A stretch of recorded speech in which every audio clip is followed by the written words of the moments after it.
He can throw a punch just as hard as he can take a punch. This is Prince George amateur MMA fighter Tate Rawling. I mostly focus on Muay Thai and Jiu-Jitsu, so Muay Thai is for my striking and Jiu-Jitsu is for my ground. And if I had to pick one, I think Jiu-Jitsu is my favorite. I just like the way it flows. I'm a much smaller guy, and it's a lot easier to use on heavier opponents than kickboxing. And I just think it's a lot of fun being able to use technique over size.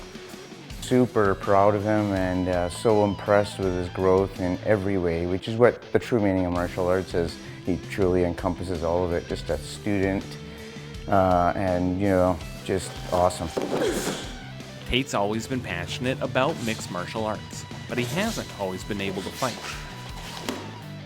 So I started getting into mixed martial arts when I was around 13. I watched it a lot with my parents, with my dad, and a lot with my friends. And one day I was at school, I was wrestling around with my buddies, and one of my friends that did judo, he put me in a triangle choke, and I had to tap out. And right away I knew I wanted to learn how to do that. It took me a few years to convince my parents to let me join. They were a little worried that this was going to be a little too rough for me, a little violent, too many meatheads at the gym maybe, but we definitely learned that that's not the case.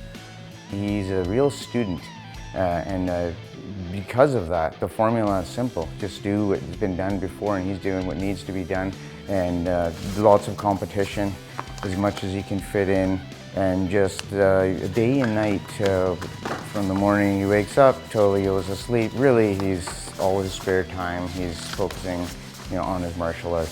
So it's a guaranteed formula for success. Recently, Tate's been on a quest to take his skills to the next level, including training with some of the world's top fighters. I've been very lucky to travel to Montreal, and I've been training at TriStar a couple times. TriStar is the home of George St. Pierre, and they have Olympic wrestlers there, Olympic judo, Olympic boxing, everything you want is there. And obviously George St. Pierre is there, he's one of the greatest of all time. The most important thing for me out of my trips is I was lucky to meet a guy named Ryan Hall. He's a very highly accomplished grappler. He was my favorite grappler before I even started training. I met him in Montreal. He invited me to come train at his gym. I don't think he really realizes how much it means to me to be able to train with him. Tate's been offered the title fight in the 5-Star Fight League against the #2 rank in Canada this autumn. And no matter how that fight goes, don't expect to see Tate leaving MMA anytime soon. This is definitely a passion of mine. This is something I plan on doing for the rest of my life. I definitely have a goal of becoming a black belt in Brazilian Jiu-Jitsu.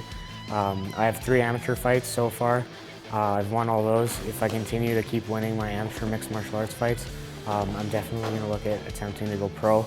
And if that goes well, I'll try to get into a bigger league like the UFC or 1SC.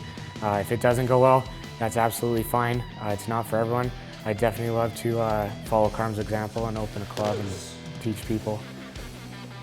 For Go Prince George, I'm Kevin Neal.